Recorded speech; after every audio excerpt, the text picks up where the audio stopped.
Hi guys, welcome to my YouTube channel. আজকের recipe চিংড়ি ভাপা। তো প্রথমে আমি চিংড়ি মাছগুলো ফ্রিজ থেকে বার করে রুম টেম্পারেচার জলে ভিজিয়ে নিয়েছি। এরপর দিয়ে দিলাম 2 টেবিল স্পুন কালো সর্ষে। আমার কাছে সাদা সর্ষে না থাকার কারণে আমি কালো সর্ষেই ব্যবহার করেছি।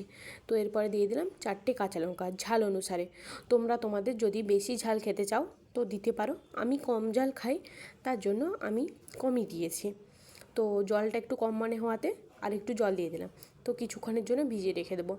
ওই টিফিন কৌটোতে করে আজকে আমি চিংড়ি ভাপা করব। তো দেখো আমি কালো সর্ষে আর কাঁচা লঙ্কা দিয়ে দিলাম।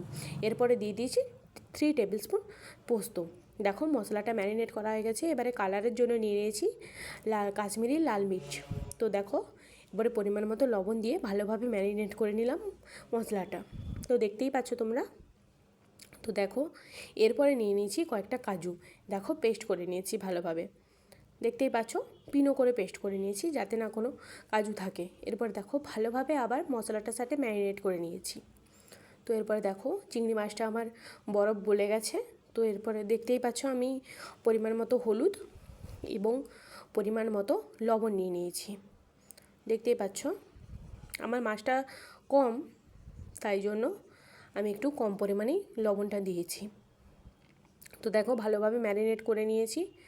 তো আমি একটু হাতে করে সরষের তেল নিয়ে একটু মাছের মধ্যে দিয়ে দিয়েছি যাতে মাছের তেলটা একটু চাই। তো দেখতেই পাচ্ছ। তো দেখো এইভাবে ম্যারিনেট করে নিচ্ছি আমি হাতে করে, ঠিক আছে, দেখতেই পাচ্ছ। তো দেখো দেখো আমার ম্যারিনেট হয়ে গেছে। আমি 5 মিনিটের জন্য ঢাকা দিয়ে রেখেছিলাম। দেখো আমার ম্যারিনেট হয়ে গেছে, চাপাটা খুলে দিয়েছি।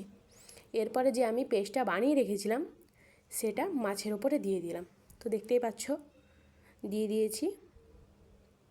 তো দেখো দেখতে পাচ্ছ এবারে আমি ভালোভাবে মশলাটাকে দিয়ে চিংড়ি মাছের সাথে ম্যারিনেট করে নেব।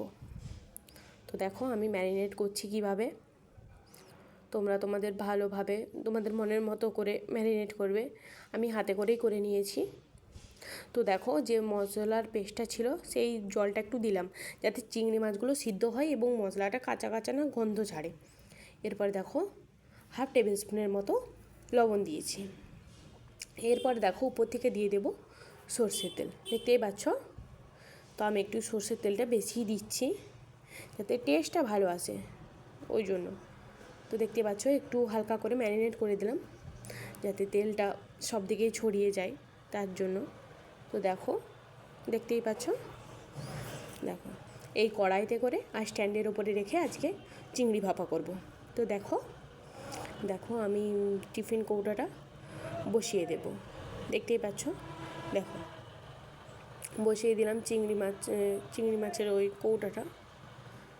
তো দেখো এরপরে 5 থেকে 10 মিনিটের জন্য আমি ঢাকা দিয়ে রেখে দেব, এই 15 থেকে 20 মিনিটের জন্য। তো 15 থেকে 20 দেখো খুলেছি, যা সুন্দর একটা টেস্ট স্মেল আসছিল তোমরা বললে বিশ্বাস করবে না। তো দেখো দেখতেই পাচ্ছ। দেখো আমার হাজব্যান্ড খেয়ে তোমাদের রিভিউ দেবে। দেখো কেমন লাগলো।